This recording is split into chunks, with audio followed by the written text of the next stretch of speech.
ಆತ್ಮೀಯ ವೀಕ್ಷಕ ಮಿತ್ರರೇ, ಹೇಗಿದ್ದೀರಾ? ತುಂಬ ದಿನಗಳಿಂದ ವಿಡಿಯೋನ ತಂದಿರಲಿಲ್ಲ. ಈ ದಿನ ಒಂದು ವಿಶೇಷವಾದ ವಿಡಿಯೋನ ನಿಮಗೋಸ್ಕರ ತೆಗೆದುಕೊಂಡು ಬಂದಿದ್ದೀನಿ.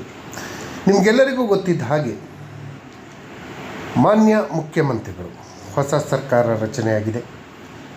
ಹಿಂದಿನ ಮುಖ್ಯಮಂತ್ರಿಗಳಾದ ಮಾನ್ಯ ಶ್ರೀ ಸಿದ್ದರಾಮಯ್ಯ ಅವರು ರಿಸೈನ್ ಮಾಡಿ ಈಗ ಉಪಮುಖ್ಯಮಂತ್ರಿಗಳಾಗಿದ್ದ ಡಿ ಕೆ ಶಿವಕುಮಾರ್ ಅವರ ನೇತೃತ್ವದ ಹೊಸ ಸರ್ಕಾರ ರಚನೆಯಾಗಿದೆ. ಹೊಸ ಸರ್ಕಾರ ರಚನೆ ಆಗ್ತಿದ್ದಂಗೆ ಕರ್ನಾಟಕ ರಾಜ್ಯ ಸರ್ಕಾರಿ ನೌಕರರ ಸಂಘ ಕಬ್ಬನುದ್ಯಾನ ಬೆಂಗಳೂರು ರವರು ಅಂದರೆ ಅದರ ಅಧ್ಯಕ್ಷರು CS ಷಡಕ್ಷರಿ ಹಾಗೂ ಪದಾಧಿಕಾರಿಗಳು ಮಾನ್ಯ ಮುಖ್ಯಮಂತ್ರಿಗಳನ್ನು ಭೇಟಿ ಮಾಡಿ ಅವರಿಗೆ ಶುಭಾಶಯವನ್ನು ಸಲ್ಲಿಸುವಂಥ ಕೆಲಸವನ್ನು ಮಾಡಿದ್ದಾರೆ. ಹೊಸ ಸರ್ಕಾರ ರಚನೆ ಆಯಿತು ಅಂದರೆ ಪ್ರತಿಯೊಬ್ಬರಿಗೂ ಒಂದು ಕುತೂಹಲ ಇದ್ದೇ ಇರುತ್ತೆ. ಏನು ಕುತೂಹಲ?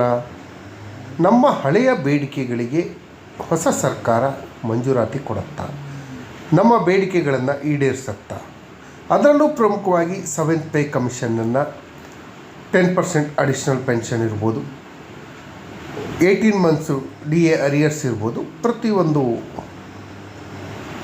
ವಿಚಾರಕ್ಕೂ ಕೂಡ ನಿರೀಕ್ಷೆಗಳನ್ನು ಸರ್ಕಾರಿ ನೌಕರರು ಇಟ್ಕೊಳ್ಳೋದು ಸಹಜ. ಅದರ ಜೊತೆಯಲ್ಲಿ ರಾಜ್ಯ ಸರ್ಕಾರ ಮತ್ತೊಂದು ವಿಶೇಷ ಶುಭ ಸುದ್ದಿಯನ್ನು ಕೊಟ್ಟಿದೆ ಅಂತಲೇ ಹೇಳ್ಬೋದು. ಅದು ಏನು ಸುದ್ದಿ? ಅದರ ಜೊತೆಯಲ್ಲಿ ಇನ್ನೂ ಹಲವಾರು ಸುದ್ದಿಗಳು ಇದೆ. ಹಾಗಾಗಿ ಈ ವಿಡಿಯೋನ ಸಂಪೂರ್ಣವಾಗಿ ನೋಡಿ. ಈ ಮಾಹಿತಿ ತಮಗೇನಾದರೂ ಇಷ್ಟ ಆಗಿದ್ದರೆ ದಯವಿಟ್ಟು ಈ ಚಾನಲ್ಗೆ ಸಬ್ಸ್ಕ್ರೈಬ್ ಮಾಡಿಕೊಂಡು ನಮ್ಮನ್ನು ಬೆಂಬಲಿಸಿ. ನಿಮಗೆ ಸಿಗೋಂಥ ಎಲ್ಲ ಸೌಲಭ್ಯಗಳನ್ನು ಕೊಡಿಸೋಂಥ ಕೆಲಸವನ್ನು ಈ ಚಾನಲ್ ವತಿಯಿಂದ ಮಾಡಿಸೋಂಥ ಕೆಲಸವನ್ನು ಮಾಡ್ತೀವಿ. ಕರ್ನಾಟಕ ರಾಜ್ಯ ಸರ್ಕಾರಿ ನೌಕರರ ನ್ಯೂಸ್ ಚಾನಲ್ಗೆ ಸಬ್ಸ್ಕ್ರೈಬ್ ಮಾಡಿಕೊಳ್ಳಿ. ಸ್ನೇಹಿತರೆ, ನಿವೃತ್ತ ಸರ್ಕಾರಿ ನೌಕರರು ಪಿಂಚಣಿದಾರರು ಬಹಳ ದಿನಗಳಿಂದ ಒಂದು ನಿರೀಕ್ಷೆಯನ್ನು ಮಾಡ್ತಾಯಿದ್ರು. ಬಹಳ ದಿನಗಳಂದರೆ ಹೆಚ್ಚು ಕಡಿಮೆ 1 ದಶಕಗಳಿಂದ ನಮಗೆ ಒಂದು ಸ್ಪೆಷಲ್ ಇಂಕ್ರಿಮೆಂಟು ಸಿಗಬೇಕು. ಇಂಕ್ರಿಮೆಂಟಿಂದ ಅನ್ಯಾಯ ಆಗಿದೆ. ಈ ಇಂಕ್ರಿಮೆಂಟ್ ಅನ್ಯಾಯದಿಂದಾಗಿ ನಮಗೆ ಪಿಂಚಣಿ ಸೌಲಭ್ಯಗಳು ಕಡಿಮೆ ಸಿಗ್ತಾ ಇದೆ. ಪಿಂಚಣಿ ಲೆಕ್ಕಾಚಾರಕ್ಕಾಗಿ ಒಂದು ಇಂಕ್ರಿಮೆಂಟನ್ನು ಕೊಡಬೇಕು ಅಂತ ಹೇಳಿ ಮನವಿಯನ್ನು ಮಾಡ್ಕೊಂಡಿದ್ದೆ. ಒಂದು ಉದಾಹರಣೆ ಹೇಳಬೇಕು ಅಂತ ಹೇಳಿದ್ರೆ, ಸ್ನೇಹಿತರೆ, ಯಾವುದೇ ಒಬ್ಬ ಸರ್ಕಾರಿ ನೌಕರನಿಗೆ ಒಂದು ಇಂಕ್ರಿಮೆಂಟ್ ಸಿಗಬೇಕು ಅಂದರೆ 1 ವರ್ಷ ಯಾವುದೇ ರಿಮಾರ್ಕ್ ಇಲ್ಲದೇ ಕರ್ತವ್ಯನ ನಿರ್ವಹಿಸಿರ್ಬೇಕು. ಯಾವುದೇ ಪ್ರತಿಕೂಲ ಶರ ಇರಬಾರ್ದು. ಪ್ರತಿಕೂಲ ಶರ ಇದ್ದರೆ ಆತನಿಗೆ ಇಂಕ್ರಿಮೆಂಟ್ ಸಿಗೋಲ್ಲ. ಯಾವುದೇ ಪ್ರತಿಕೂಲ ಶರ ಇಲ್ಲದೇ ಇದ್ದರೆ ಅವರಿಗೆ ಒಂದು ಇಂಕ್ರಿಮೆಂಟ್ ಕೊಡೋಕ್ಕೆ ಪ್ರಾವಿಷನ್ ಇದೆ. ಈಗ ಸರ್ಕಾರಿ ನೌಕರರಿಗೆ ಜನವರಿ ಹಾಗೂ ಜುಲೈನಲ್ಲಿ ಒಂದೊಂದು ಇಂಕ್ರಿಮೆಂಟ್ ಕೊಡ್ತಾರೆ. ಯಾವುದಾದ್ರೂ ಒಬ್ಬ ಸರ್ಕಾರಿ ನೌಕರ ಜುಲೈಯಿಂದ ಆತನಿಗೆ ಜೂನ್ ತಿಂಗಳು ರಿಟೈರ್ಡ್ ಇರುತ್ತೆ ಅಥವಾ ಮೇ ತಿಂಗಳು ರಿಟೈರ್ಡ್ ಇರುತ್ತೆ. 1 ವರ್ಷ ಅವನು ಕರ್ತವ್ಯ ನಿರ್ವಹಿಸಿದ್ದಾನೆ. ನಮಗೆ ಇಂಕ್ರಿಮೆಂಟ್ ಕೊಡೋಂಥ ಸಮಯದಲ್ಲಿ ನಾವು ರಿಟೈರ್ಡ್ ಆಗಿರ್ತೀವಿ. ಅವಾಗ ಇಂಕ್ರಿಮೆಂಟ್ ಕೊಡಬೇಕಾ ಬೇಡವಾ? ಅವನು 1 ವರ್ಷ ಕರ್ತವ್ಯ ನಿರ್ವಹಿಸಿರೋದ್ರಿಂದ ಖಂಡಿತವಾಗಿ ಕೊಡಬೇಕು. ಈ ಬಗ್ಗೆ ಸರ್ಕಾರದಲ್ಲಿ ಹಲವಾರು ಬಾರಿ ಮನವಿಯನ್ನು ಮಾಡ್ಕೊಂಡ್ರೂ ಕೂಡ ಸರ್ಕಾರ ನೀಡಿರಲಿಲ್ಲ. ಬಟ್ ಈಗ ಹೊಸ ಸರ್ಕಾರ ಬಂದ ತಕ್ಷಣ ಸರ್ಕಾರಿ ನೌಕರರು ಹಾಗೂ ನಿವೃತ್ತ ಸರ್ಕಾರಿ ನೌಕರರಿಗೆ ಒಂದು ಇಂಕ್ರಿಮೆಂಟನ್ನು ಕೊಡೋಕ್ಕೆ ನಿರ್ಧಾರವನ್ನು ಮಾಡಿದೆ. ಇದು ಪಿಂಚಣಿ ಲೆಕ್ಕಾಚಾರಕ್ಕೆ ತುಂಬ ಒಳ್ಳೆಯದಾಗತ್ತೆ. ಪಿಂಚಣಿಗಳು ಹೆಚ್ಚಳ ಆಗೋಕ್ಕೂ ಕೂಡ ಚಾನ್ಸ್ ಇರುತ್ತೆ. ಇದರಿಂದ ಸರ್ಕಾರಿ ನೌಕರರಿಗೆ, ನಿವೃತ್ತ ಸರ್ಕಾರಿ ನೌಕರರಿಗೆ ಹಾಗೂ ಪಿಂಚಣಿದಾರರಿಗೆ ತುಂಬ ಉಪಯೋಗ ಆಗುತ್ತೆ. ಕರ್ನಾಟಕ ಸರ್ಕಾರದ ನಡಾವಳಿಗಳು ಇಯರ್ಲಿ ಇಂಕ್ರಿಮೆಂಟ್ ಸಿಗುವಂಥ ದಿನಾಂಕದ ಹಿಂದಿನ ದಿನದವರೆಗೂ ಸೇವೆಯಿಂದ ನಿವೃತ್ತರಾಗಿರುವಂಥ ಸರ್ಕಾರಿ ನೌಕರರಿಗೆ ಒಂದು ಕಾಲ್ಪನಿಕ ವಾರ್ಷಿಕ ವೇತನ ಬಡ್ತಿಯನ್ನು ಮಂಜೂರು ಮಾಡುವ ಬಗ್ಗೆ ಇದನ್ನು ತಿಳಿಸಿದೆ. ಇದು ಕರ್ನಾಟಕ ನಾಗರಿಕ ಸೇವಾ ನಿಯಮಗಳು KCSR ನಿಯಮ 50/11 ಪ್ರಕಾರ ಸರ್ಕಾರ ಮಂಜೂರು ಮಾಡಿದೆ. ಭಾರತದ ಸರ್ವೋಚ್ಚ ನ್ಯಾಯಾಲಯ ಸಿವಿಲ್ ಅಪೀಲು ಸಂಖ್ಯೆ 39-33/2023 ಭಾರತ ಸರ್ಕಾರದ ವಿರುದ್ಧ ಎಂ ಸಿದ್ದರಾಜು ರವರ ಪ್ರಕರಣದಲ್ಲಿ ಹಾಗೂ ಸದರಿ ಪ್ರಕರಣದ MA ಡೈರಿ ನಂಬರ್ 24/0/2024 ದಿನಾಂಕ 6/9/2024 ಮಧ್ಯಂತರ ಆದೇಶದ ನಿರ್ದೇಶನವನ್ನು ಒಪ್ಕೊಂಡು ಅಂತಿಮಗೊಳಿಸಿ ಸರ್ವೋಚ್ಚ ನ್ಯಾಯಾಲಯದ ಆದೇಶದಂತೆ ಈ ಸ್ಪೆಷಲ್ ಇಂಕ್ರಿಮೆಂಟನ್ನು ಘೋಷಣೆ ಮಾಡಿದೆ. ಕರ್ನಾಟಕ ರಾಜ್ಯ ಆಡಳಿತ ನ್ಯಾಯಮಂಡಳಿ KAT ಆದೇಶ, ಅಲ್ಲೂ ಕೂಡ ಸಿದ್ದರಾಜು ಕೆ ನಿವೃತ್ತ ತಹಸೀಲ್ದಾರರು ಅರ್ಜಿಯನ್ನು ಸಲ್ಲಿಸಿದರು. ಈ ಅರ್ಜಿ ನಂಬರ್ ಕೂಡ 31/13/2024. ಇಲ್ಲಿ ಯಾರ್ಯಾರಿಗೆ ಸ್ಪೆಷಲ್ ಇಂಕ್ರಿಮೆಂಟ್ ಸಿಗತ್ತೆ ಅನ್ನೋದನ್ನು ನಾವು ನೋಡೋದಾದರೆ, ಕರ್ನಾಟಕ ನಾಗರಿಕ ಸೇವಾ ನಿಯಮಗಳು KCSR ನಿಯಮ 51/1 ಪ್ರಕಾರ ಇಯರ್ಲಿ ಇಂಕ್ರಿಮೆಂಟನ್ನು ಅದನ್ನು ಗಳಿಸಿದ ದಿನಾಂಕದ ಮರುದಿನವೇ ಪ್ರಾಪ್ತಿಯಾಗತ್ತೆ.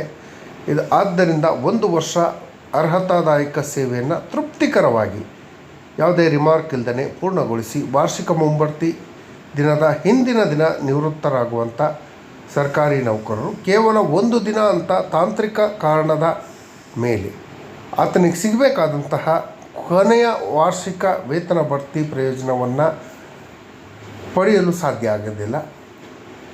ಹಾಗಾಗಿ ಅವರ ಪಿಂಚಣಿ ಲೆಕ್ಕಾಚಾರ ಗಣನೀಯವಾಗಿ ಕಡಿಮೆ ಆಗುತ್ತೆ. ಇದೊಂದು ಇಂಕ್ರಿಮೆಂಟ್ ಇಲ್ಲದೇ ಇರೋದ್ರಿಂದ ಆತನಿಗೆ ಸಿಗಬೇಕಾದಂತಹ ಪಿಂಚಣಿ ಕಡಿಮೆ ಆಗುತ್ತೆ.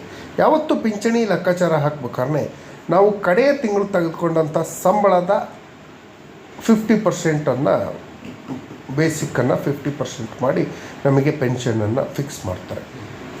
ಈಗ ಯಾವುದೇ ಒಬ್ಬ ಸರ್ಕಾರಿ ನೌಕರನಿಗೆ ಒಂದು 70-75 ಸಾವಿರ ಬೇಸಿಕ್ ಇತ್ತು. ಅವನಿಗೆ ಮತ್ತೊಂದು ಇಂಕ್ರಿಮೆಂಟ್ ಅಂದರೆ ರಿಟೈರ್ಮೆಂಟ್ ಆಗೋ ಟೈಮಲ್ಲಿ ಒಂದು 3,000 ಅಥವಾ 4,000 ಇಂಕ್ರಿಮೆಂಟ್ ಇರುತ್ತೆ. ಆ ಇಂಕ್ರಿಮೆಂಟ್ ಸೇರ್ಕೊಂತು ಅಂದರೆ ಆಟೋಮೆಟಿಕಲ್ಲಿ ರಿಟೈರ್ಡ್ ಆದಾಗ ಒಂದು 2-2.5 ಸಾವಿರ ರೂಪಾಯಿ ಪೆನ್ಷನ್ ಜಾಸ್ತಿ ಆಗುತ್ತೆ. ಇದರಿಂದ ನಿವೃತ್ತರಾದಂಥ ನೌಕರರಿಗೆ ತಮ್ಮ ಜೀವನ ನಿರ್ವಹಣೆಗೆ ಹಾಗೂ ಗೌರವಯುತವಾಗಿ ಜೀವನ ಮಾಡೋಕ್ಕೆ ತುಂಬ ಉಪಯೋಗ ಆಗುತ್ತೆ. ಹಾಗಾಗಿ ಸಿಗಬೇಕು ಅಂತ ಹೇಳಿ ಹೋರಾಟಗಳನ್ನು ಮಾಡ್ತಾಯಿದ್ರು. ಮಾನ್ಯ ಸುಪ್ರೀಂ ಕೋರ್ಟು KPTCL ವಿರುದ್ಧ CP ಮುಂದಿನ ಮನಿ ಪ್ರಕರಣದಲ್ಲಿ ದಿನಾಂಕ 11/4/2023 ಹಾಗೂ ಭಾರತ ಸರ್ಕಾರದ ವಿರುದ್ಧ M ಸಿದ್ದರಾಜು ಪ್ರಕರಣದಲ್ಲಿ ಇಯರ್ಲಿ ಇಂಕ್ರಿಮೆಂಟನ್ನು 1 ವರ್ಷ ಆತ ತೃಪ್ತಿಕರವಾಗಿ ಸೇವೆ ಸಲ್ಲಿಸಿದ್ದಕ್ಕಾಗಿ ಗಳಿಸಲ್ಪಡುತ್ತೆ ಎಂದಾದರೆ, ಬಡ್ತಿ ಪ್ರಾಪ್ತಿ ದಿನಾಂಕದಲ್ಲಿ ಸೇವೆಯಲ್ಲಿಲ್ಲ ಎಂಬ ಕಾರಣಕ್ಕೆ ಆತನ ಇಂಕ್ರಿಮೆಂಟು ನಿರಾಕರಿಸುವುದು ಸರಿಯಾದ ಕ್ರಮ ಅಲ್ಲ ಅಂತ ಹೇಳಿ ಸ್ಪಷ್ಟಪಡಿಸಿದೆ. ಸದರಿ ತೀರ್ಪಿನ ಪುನರ್ ಪರಿಶೀಲನಾ ಅರ್ಜಿ 18/12/2024 ಸರ್ಕಾರ ಮಾಡಿರುವಂಥ ಆದೇಶವನ್ನು ಸುಪ್ರೀಂ ಕೋರ್ಟ್ ವಜಾಗೊಳಿಸಿ ಆದೇಶವನ್ನು ನೀಡಿದೆ. ಮಾನ್ಯ ಸರ್ವೋಚ್ಚ ನ್ಯಾಯಾಲಯ ಅಂತಿಮ ಆದೇಶ MA ಡೈರಿ ನಂಬರ್ 24/0/2024 ಮೂಲಕ ಈ ಆದೇಶವನ್ನು ಹೊರಡಿಸಿದೆ. ಈ ಆದೇಶದ ಎಲ್ಲ ಅಂಶಗಳನ್ನು ಪರಿಗಣಿಸಿದಂಥ ರಾಜ್ಯ ಸರ್ಕಾರ 2025 ಮೇ 20ರಂದು ಈ ಮೂಲಕ 30ನೇ ಮೇ, ಜೂನ್ 31, ಡಿಸೆಂಬರ್ 30ರಂದು ನಿವೃತ್ತರಿಗೆ ತನ್ನ ನೌಕರರಿಗೆ ಕೇವಲ ಪೆನ್ಷನ್ ಕ್ಯಾಲ್ಕುಲೇಷನ್ ಮಾಡೋ ಉದ್ದೇಶಕ್ಕಾಗಿ 1 ಇಂಕ್ರಿಮೆಂಟನ್ನು ಮಂಜೂರು ಮಾಡಿ ಆದೇಶವನ್ನು ಮಾಡಿದೆ. ರಾಜ್ಯ ಮಟ್ಟದಲ್ಲಿ ಕರ್ನಾಟಕ ಆಡಳಿತ ನ್ಯಾಯಮಂಡಳಿ ಅರ್ಜಿ ಆಲ್ರೆಡಿ ನಿಮಗೆ ಹೇಳಿದ್ದೆ. ಸಿದ್ದರಾಜು ನಿವೃತ್ತ ನೌಕರರು, ನಿವೃತ್ತ ತಹಸೀಲ್ದಾರವರು ಈ ಆದೇಶದ ಮೂಲಕ ಕೇವಲ ಪಿಂಚಣಿ ಲೆಕ್ಕಾಚಾರಕ್ಕಾಗಿ 1 ಇಂಕ್ರಿಮೆಂಟನ್ನು ಮಂಜೂರು ಮಾಡಿ ಆದೇಶವನ್ನು ಹೊರಡಿಸಿದೆ. ಸರ್ವೋಚ್ಚ ನ್ಯಾಯಾಲಯದ ಅಭಿಪ್ರಾಯ ಹಾಗೂ ಸಂವಿಧಾನದ ಅನುಚ್ಛೇದ 14ಕ್ಕೆ ವಿರುದ್ಧ ಆಗುತ್ತೆ. ಯಾವುದೇ ಒಂದು ಯೋಜನೆ ಅಡಿಯಲ್ಲಿ ಬರುವ ಪಿಂಚಣಿದಾರರು ಒಂದೇ ವರ್ಗ, ಒನ್ ಪೆನ್ಷನ್ ಒನ್ ರ್ಯಾಂಕ್ ಅಂತ ಆರ್ಮಿಲಿ ಇದೆಯಲ್ಲ ಆ ರೀತಿ, ಕೇವಲ ನಿವೃತ್ತಿ ದಿನಾಂಕದ ಆಧಾರದ ಮೇಲೆ ಸಮಾನ ಸ್ಥಿತಿಯಲ್ಲಿ ನಿವೃತ್ತರನ್ನು ವಿಭಜಿಸಲು ಬರೋದಿಲ್ಲ. ಕೆಲವರಿಗೆ ಸೌಲಭ್ಯವನ್ನು ನೀಡಿ ಉಳಿದವರಿಗೆ ಕೊಡದೇ ಇರೋದು ನಿರಾಕರಿಸುವುದು ಇಂಡಿಯನ್ ಕಾನ್ಸ್ಟಿಟ್ಯೂಷನ್ ಆರ್ಟಿಕಲ್ 14ನ ವೈಲೇಷನ್ ಆಗುತ್ತೆ.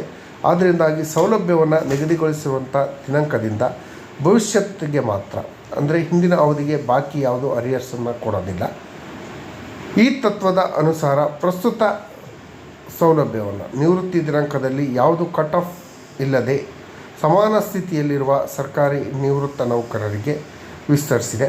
ಸರ್ವೋಚ್ಚ ನ್ಯಾಯಾಲಯದ ಆದೇಶದ ಪ್ರಕಾರ